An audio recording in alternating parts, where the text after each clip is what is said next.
permitted their martial past to simply fade away. They hibernated for decades after the war, only to re-emerge in the late 19th century as nostalgic heroes, cherished heirlooms who willingly relinquished to their former enemies the war's meaning and legacy. Working from this premise, many observers have derided Union veterans as little more than effete-old men who, after returning home and putting their hands to the plough, abandoned the fledgling promise of a new birth of freedom.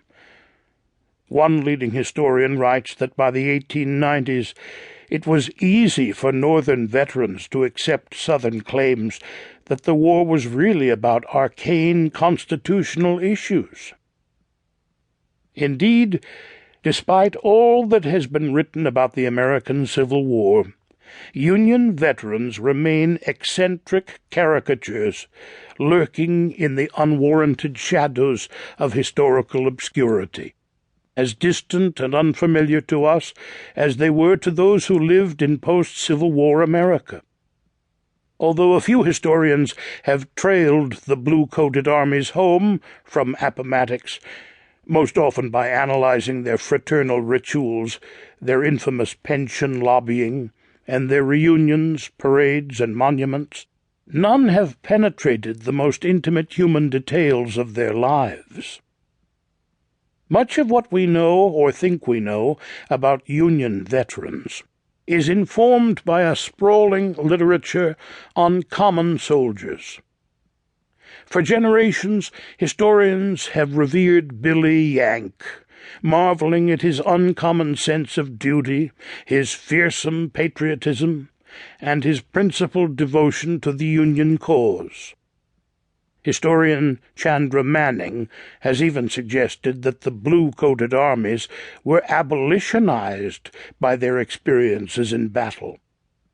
Encountering firsthand the cruel landscape of slavery, she insists, helped to sustain the fighting spirit of the rank and file, even the resolve of those troops billeted in the sun-baked Virginia trenches of the war's final year. Esteeming the men who, with clenched jaw and burnished bayonet, triumphed over their rebel enemies, historians have supposed that the Union soldier was undoubtedly prepared for the peace. Consummate citizen soldiers, steeped in the classical republicanism of their fathers and grandfathers, taught to be upright, virtuous, and self-sacrificing. They returned to their homes, demanding no reward.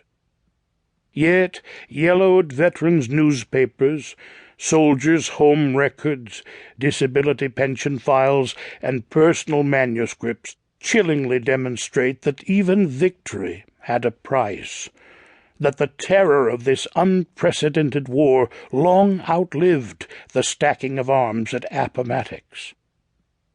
As the West Point military scientist Lieutenant Colonel Dave Grossman has argued so persuasively, abandoning the precepts of peace for the rigors of war, learning how to kill and maim, is psychologically demanding even for soldiers who emerge from battle victorious and unscathed. Afflicted with guilt, sorrow, and purposelessness, Union soldiers considered homecoming a task as onerous and demanding as any military campaign.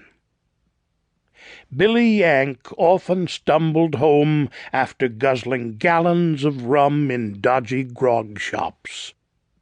Many thousands returned north hopelessly addicted to the laudanum they had first sampled in the Civil War field hospital. Especially for those sporting empty sleeves or staggering along with irksome and ill-fitting wooden legs, joblessness, vagrancy, and penury loomed. Vivid nightmares of the picket post and the prison pen mocked any proclamation of peace, no matter how fiercely coveted. And worst of all, the contemptuous sneers of Northern civilians, combined as they were with mounting evidence